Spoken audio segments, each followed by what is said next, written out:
Mr. Rogers once said, "When I was a boy and I would see scary things in the news, my mother would say to me, 'Look for the helpers.'" And that's what we do every day on Spirit 105.3. When something terrible happens in our world, God always taps people to go and be his messengers of hope and light.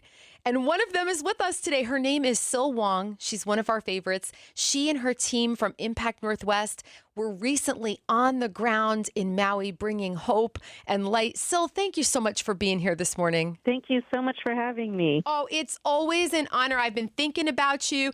How did it go, Sil? I have been to 19 major disasters in my disaster relief career, I guess you can call it. This was one of the hardest, for sure. Anybody has been to Lahaina in the past, and I know many, many of your listeners have. It's, of course, this beautiful historic town, and you're coming down the hill on the highway, and there's a part where it overlooks Lahaina, and you can see all the beautiful old buildings, and you can see all the houses, and somewhere behind that is the beach and the ocean. But you can't really see it because of all the houses and the buildings and so on. And now that the fires have gone through, you can literally see from the highway all the way 2-3 miles, all the way down to the beach, to the ocean, all the way, because there's nothing there anymore. And I think that is just what encompasses what has all happened. There's absolutely nothing but charred ash, and to know that those were thousands of homes and buildings and livelihoods, and the destruction is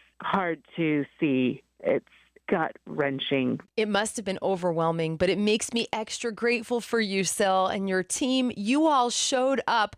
What did you bring to the people of Maui in their time of need? 90,000 pounds of food and water.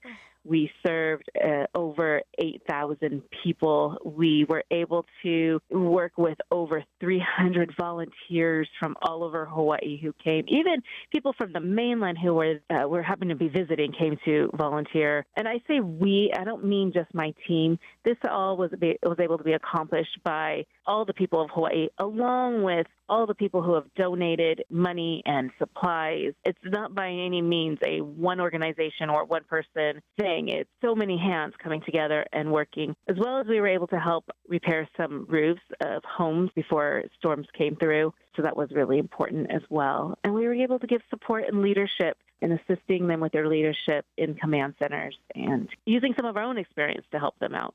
Is there a general consensus? Is everybody agreeing we are going to rebuild? We are coming back from this? Absolutely. And what the consensus is that it's going to come back better. It'll be different. It won't be the same. Somebody specifically asked me, are we going to be able to rise up from this? But the beautiful thing is that the Hawaiian culture will be preserved. It's going to be consulted as it's being rebuilt. And so that's absolutely beautiful and so important to the people of Hawaii. Was there any moment above everything that you will keep in your heart forever from this particular trip that you took to Hawaii? Especially because this is your home state. I mean, this is where you're from. I had the privilege one day of driving around to the different distribution sites with Chief Amos Lonoko'ai is his name, Lonoko'ai Hewitt. He was the commander, the incident commander in the command center that I was working at, and driving around with him.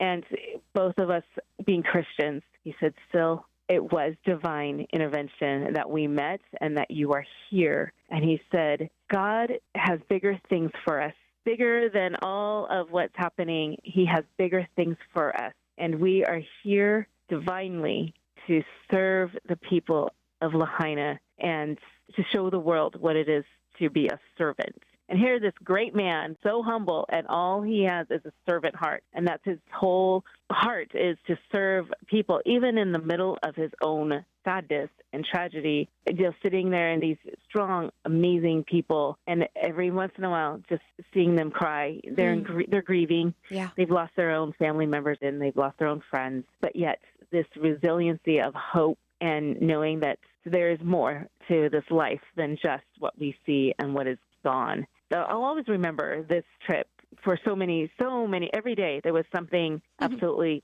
God sent in every day. And so as much as I say oftentimes that disaster relief work is soul snatching, it just wears on your soul. Yeah. I also came back with my soul being fed, which seems so wrong in the middle of a disaster. And that is not what I expect. It's not even what I hope. but that is exactly what happened on this trip. It was beauty amongst ashes. Yes. God works in mysterious ways. Sil Wong, you have a beautiful servant heart too.